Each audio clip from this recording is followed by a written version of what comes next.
আল্লাহ সুবহানাহু ওয়া তাআলা বলছে যে মুহাম্মদ আপনার উম্মতদেরকে বলে দিন ইল্লা মান তাব, যে অপরাধ গুনাহ থেকে ফিরে আসে, তওবা করে, ওয়া আমানা, ঈমান আনে, ওয়া আমিলা আমালান সালিহা, তার হাজার লক্ষ সহস্র কোটি গুনাহ থাকুক,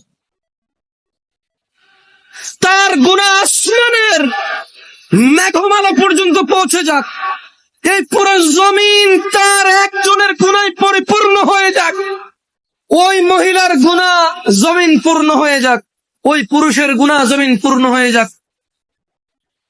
মুহাম্মদ সাল্লাল্লাহু আলাইহি ওয়াসাল্লাম আপনার উম্মতকে বলেন, সে যদি তার গুনাহকে মাপার দরকার নাই, তার গুনাহ কত ওজন, কত সংখ্যা মাপার দরকার নাই, ওকে বলেন। এটা সূরা ফুরকানের আয়াত। আমি কোন হাদিস বলছি না যে আপনি জাল বলবেন, দঈফ বলবেন, মুনকার বলবেন, মওযু বলবেন, তর্ক বিতর্ক শুরু করে দেবেন।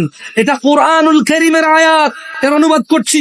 আল্লাহ বলছেন যে আপনার এই উম্মতদেরকে বলে দেন, গুনার সংখ্যাও কেন গুনছে, ও ওজন কেন করতেছে, ও বেঁচে আছে না, ওর নিঃশ্বাস আছে না, ও তো মারা যায়নি, এখনো ওর জন্য তওবার দরজা খোলা আছে, ও ফিরে আসতে পারে, ও ফিরে আসতে বলেন। ও বলুক আল্লাহ যা করেছি আর করবো না, তাহলে তওবা করছে, কি করছে, তওবা। এবার বলতেছি আল্লাহ তাকে বলেন ওয়া আমানা, ঈমান আনতে বলেন, ওয়া আমিলা আমালান সালিহা, ভালো কাজ করতে বলেন, এবং তাকে বলে দিন আমি আল্লাহ ফাউলাইকা ইউবাদদিলুল্লাহু সাইয়্যাতিহিম হাসানাত, তাকে বলে দিন তার পূর্বের সমস্ত গুনাহ আমি নেকিতে পরিবর্তন করি। ওয়া কানা আল্লাহু গফুরার রহিমা, কারণ আল্লাহ অতীব দয়ালু ও ক্ষমাশীল। আমি চলে গেলাম, তুমি থেকে যাও, আমি এখন চলে গেলাম, তুমি থেকে যাও। তোমার পূর্বের গুনাহ 20 বছর, 50 বছর, 30 বছর, 60 বছর, 70 বছর, কত বছর তুমি জানো।